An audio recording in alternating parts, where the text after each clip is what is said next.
Hi, Sarah Murdick here, and I'm an Usui Reiki master. And right now I'm going to be showing you how to do a chakra balancing.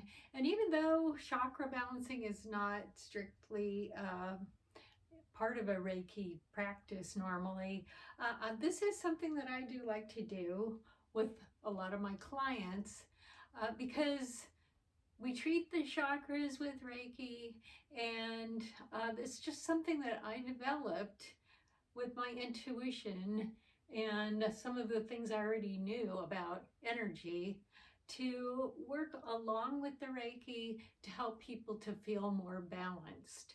In some of my other videos, I've talked about the chakras. If you are not familiar with chakras or the human energy centers, you might want to read up on that and become a little more familiar with it, because this chakra balancing has given some really good results and tends to last for at least a few weeks, I should say, maybe 2 to 3 weeks. People who are having some kind of issues where they're feeling really unbalanced. This is a way for me to test their chakras to see where the imbalance may be, and also to treat those chakras with energy of the Reiki energy combined with the energy of some tuning forks. So what you're going to need in order to do this is you're going to need a pendulum.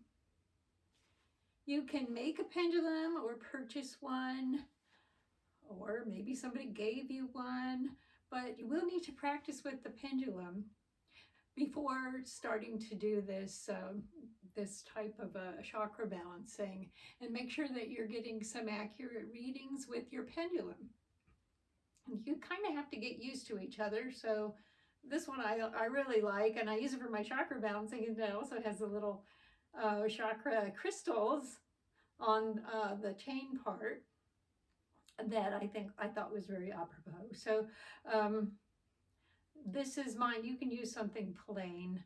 People can even make pendulums, but you want to practice working with your pendulum. And my pendulum is saying yes, you need to practice.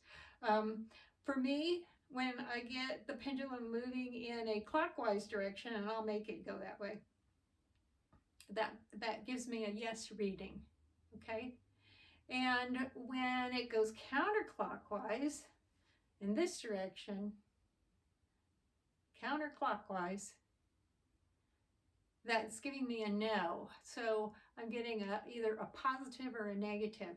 Now this has nothing to do with the direction that the chakras are spinning, because these energy centers, they're spinning little wheels of energy, and they're emitting energy, and they're taking in energy constantly. And you have 7 major ones. We're also going to talk about an 8th one that my tuning forks work with.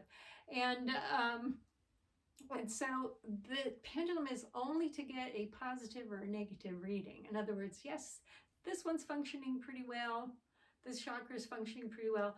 Or, ooh, this one is having some issues. So I'm getting a yes or no reading. I'm also going to use the tuning forks in a positive or clockwise position, because I want a yes positive.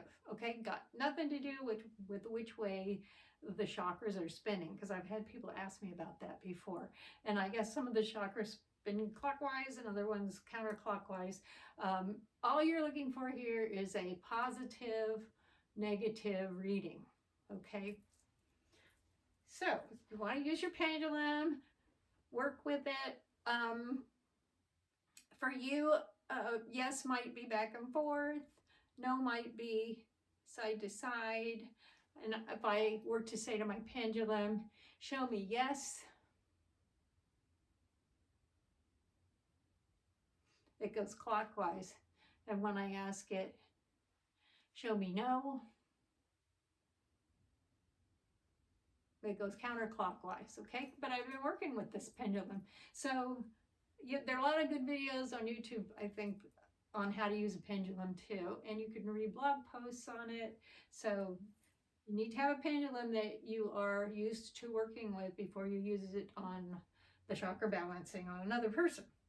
The other thing is you will need some chakra tuning forks, and the ones that I have are called the harmonic spectrum. You can buy them on various websites. You can get them on eBay. Um, and you want unweighted tuning forks. Now this is a weighted tuning fork. It has these balls on the end, and those are used for something entirely different. What we're after is the vibration and the sound. So I'm not going to be using my weighted tuning forks. I'm using unweighted tuning forks. And they look like this. They don't have those little wheel or little circles on the end. They're not weighted on top, in other words. You're going to be going for the vibration and the sound that the tuning fork is giving off. Now the harmonic spectrum, I use the longest one corresponds with the root chakra. And it goes on up to a much shorter one, and you'll notice when you do strike these that they give off a low tone at the root all the way up to higher tones as you move up the scale. Okay, then there is one more after the crown chakra. This one is the one that corresponds to the crown chakra.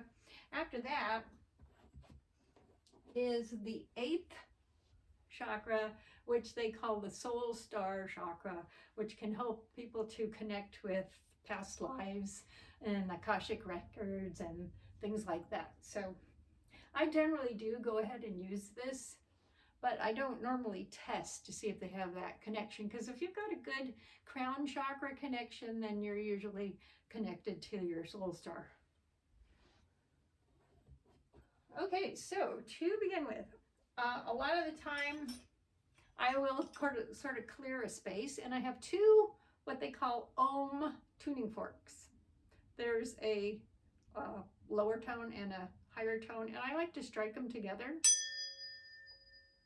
and clear the space around the individual just to get us off to a really good start. You can do the whole room. If you're already a practitioner, then you probably have a procedure that you go through to clear your space, make a sacred space to work in with your clients, okay? All right, so the very first thing I'm going to do is I'm going to go and test each of the chakras. Now, I'm working on Reiki Bear, and he doesn't really represent a person. If you were using a proxy, you can do this through distance. Okay, but today I'm not going to connect with a person. I'm just going to show you how to do it. Okay, and I'll just be giving you some for examples. Okay, some for instances here. So let's say I stand for a moment and I've already connected with this individual, and I am measuring the root chakra, and I'm holding it over that area on the bear that would correspond to the root chakra. Next, I would go, and it's best to not be speaking. Everybody should be quiet. Oh, and I should mention too that make sure your client is not crossing their ankles and that their hands are at their sides too. Okay. Same as when you're going to do a Reiki treatment. Okay, then you go to the area around the navel. You get a reading. So let's just say, for instance, that Reiki Bear is showing me counterclockwise. So he's got some kind of an issue with his second chakra. Okay, I'm going to remember that as I go along. Now, if you're in the southern hemisphere, I think there's some debate on which is positive and which is negative, which is clock, Jessel and Widdershins and Sunwise and all those things. Now, You can become familiar with that. Those of you that are in Australia and places in the Southern Hemisphere, in South America perhaps, um, decide on what works for you. And you can do that by asking your pendulum too. So for your yes might be what we would consider counterclockwise when you're measuring the bear. So you're just going to decide which way is going to be positive and which way is going to be negative. And that's going to be important when you're using the tuning forks. Okay, so I'm in the Northern Hemisphere. So Reiki Bear, I'm getting a counterclockwise, so the second or sacral chakra has got some issues maybe. Okay, we'll go on to his solar plexus, and everything there is looking good. And then we go on to the heart chakra, and maybe it's just kind of staying still. You're just not getting a whole lot of information there. Okay, that's a good thing to notice and to keep in mind. Go to the throat chakra. And yeah, he's doing okay in his throat chakra. Then on to the third eye. Third eye looking good. And then our crown chakra. That looks pretty good too.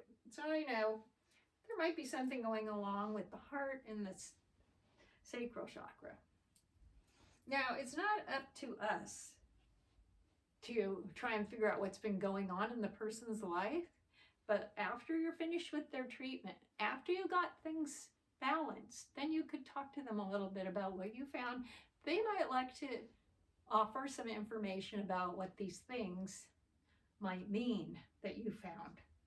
Okay, now one other thing I'm going to need for with my tuning forks, and they will probably come with one of these, but it's a little rubber thing that you hit them against.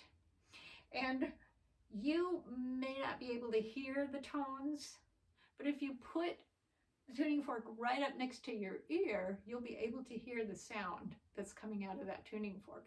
They're not super loud, and I don't know that the microphone is going to pick them up. But now I'm ready to go back and take the longest tuning fork and strike it against this little rubber activator, it's called. Oh, there, that's a good tap tone. And then I'm going to go clockwise because I want this chakra to be positive, working right, okay? And I usually do that at least 3 times.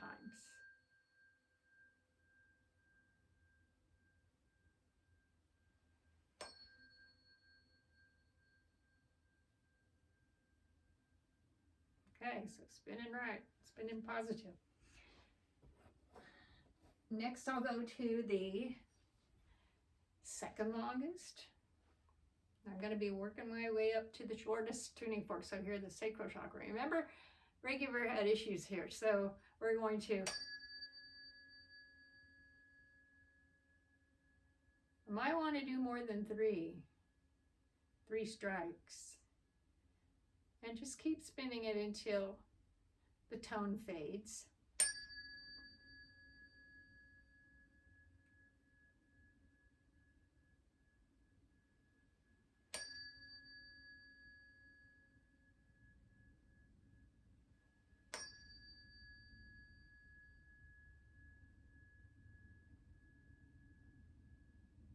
Now you can also warn the person that you're going to do this, but you can strike it and put it next to their ear so that they're also hearing that tone. But I would warn them ahead of time that you might let them listen more closely to some of the tones. Now, solar plexus.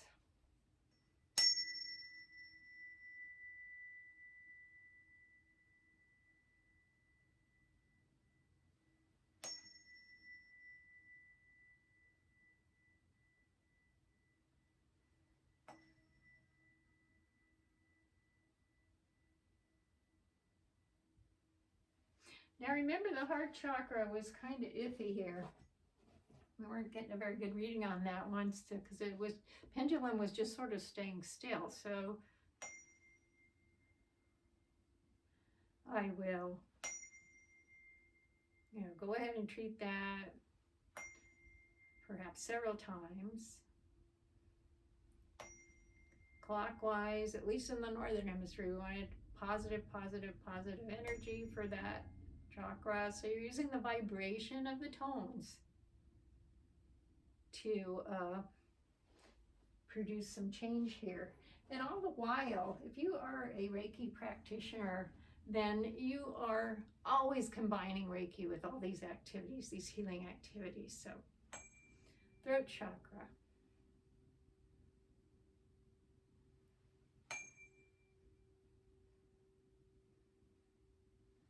Now I'm going kind of fast now. Take your time.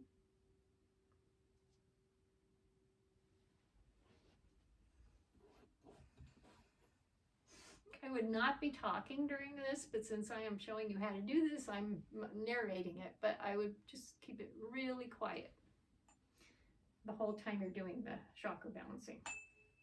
Third eye.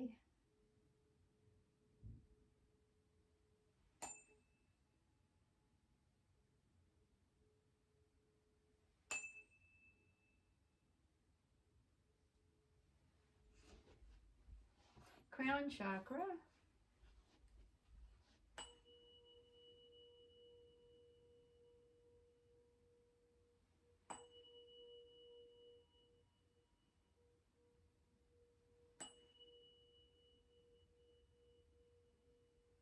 And then I'll go with the soul star chakra. Just for good measure.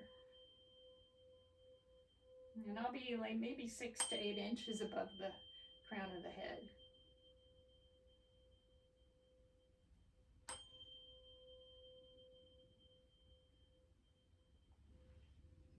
Next step is I will go back and I will measure the chakras again. Okay, so let's just say we got a positive on the root chakra, positive on the sacral chakra now. Oh, now it's looking really good. Of course, I'm making this happen. Now, when you're actually using your pendulum, what I do is I don't look at the pendulum. I don't look at it because I don't want my mind to be influencing it, even though my subconscious is the one that's picking up the reading and working with the pendulum. Okay, but you want that subconscious mind to be doing the reading along with the Reiki energy. Okay, then we'll check the solar plexus, looking good. Heart chakra's looking good. Throat's looking good. Go back, check all of them, see how they're going. Now the pendulum does not need to be swinging wildly. Yes, yes, yes. Just as long as you get a positive, that's good. But say one of them is still not flowing in a positive direction. What you want to do is to go back. Say the sacral is still kind of stuck. Keep at it. Keep working at it. And if you have a crystal that corresponds to the sacral chakra, which the carnelian comes to mind, have them hold that crystal in their receiving hand, which would be the non-dominant hand. Just have them hold it. Don't set it on them. Just have them hold it in their hand. Then go back with the tuning fork and work on that some more.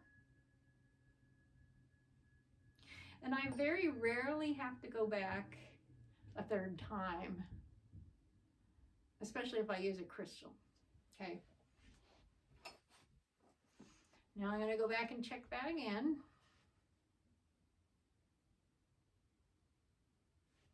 And get a positive reading.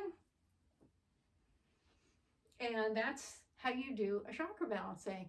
Now, if this were a real client, I might say, actually, I found that your second chakra was a little out of balance, and they'll probably go, what does that mean? And I might say, well, on a physical level, it could have to do with your reproductive system,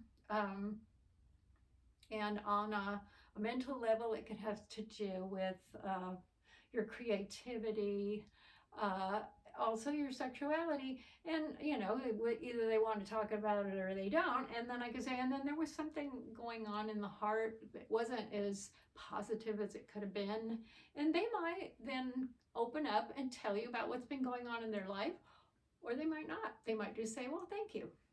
All right. But anyway, that is how I do a chakra balancing. Other people may have other ways of doing it. You might use this method and find a way to tweak it to make it your own method too.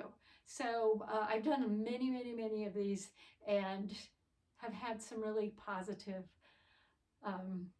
great results from some people, and a lot of repeat customers too. So that's it, and thank you.